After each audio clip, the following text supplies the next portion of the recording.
రే సార్కి కుర్చీ కూర్చోండి. ఏంటండి బాబు ఫోటోకాల్ పక్కన ఏకంగా మా హోటల్కి వచ్చేసారు. హోటల్ వద్దకు పాలన. ఈ ఊరు ప్రజలకు ఎన్నో సమస్యలు ఉన్నాయి, అందులో నువ్వు ఒకటి.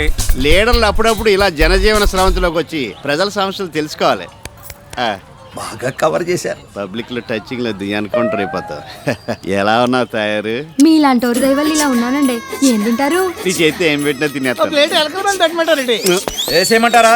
అది ఇడి పెట్టు.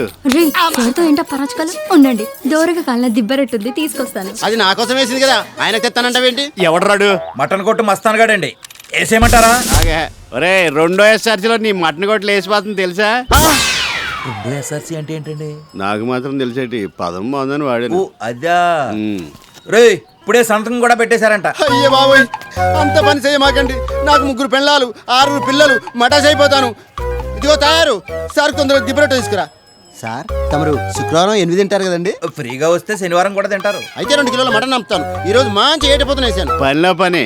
మా తయారు కూడా కిలో పంపించు. చిత్తం. మరి 2 ఎస్ఆర్సీలో నా షాపు ఈ వారం రాకుండా ఆపుచాలే, నువ్వు వెళ్ళు. మటన్ పంపపోతే ఎస్ఆర్సీ గుర్తుంచుకోరు. తీసుకోండి. ఏంటో పాపం, నువ్వు రాత్రనక పగలనక ఒళ్ళు దాచుకోకుండా కష్టపడుతుంటే నాకు మా చెడ్డ జాలేసేస్తుంది. అన్నట్టు కథ నుంచి మీ ఆయన ఎప్పుడు వస్తాడు?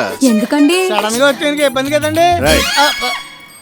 పెళ్ళైన ఒంటరి ఆడది ఈ మసాలా సొసైటీలో బతకడం ఎంత ఇబ్బందో ఓ మగాడుగా నేను అర్థం చేసుకోగలను. అందుకే మీతో చిన్న డీలింగ్ పెట్టుకుందాం అనుకుంటున్నాను. ఏం డీలింగ్? Finance dealing.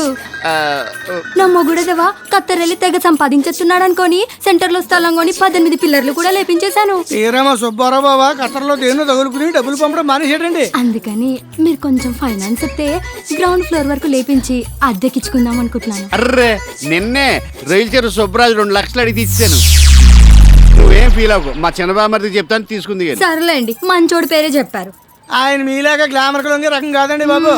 నేను చెప్తే కాదంట్రా. లేదంటాడు. అడుగు చచ్చిపోయారు. బాబుగారు పిలుస్తున్నాడు బాబు.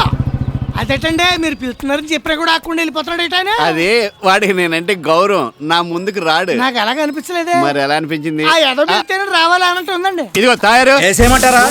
ఈ అర్జెంట్ గా పనిలోంచి అన్న తీసే, లేదంటే ఒట్లానే మూసే. అయ్యో సార్ సార్ సార్ రే సార్ బాగా ఫీల్ అయినట్టున్నాడు రా. మళ్ళీ మన హోటల్కి వస్తారో రారో. బావకత్తి నుంచి వచ్చేదాకా మనం ఎండి తిట్టినాడు వస్తాను ఉంటాడండి ఎలకలాగా. రండి.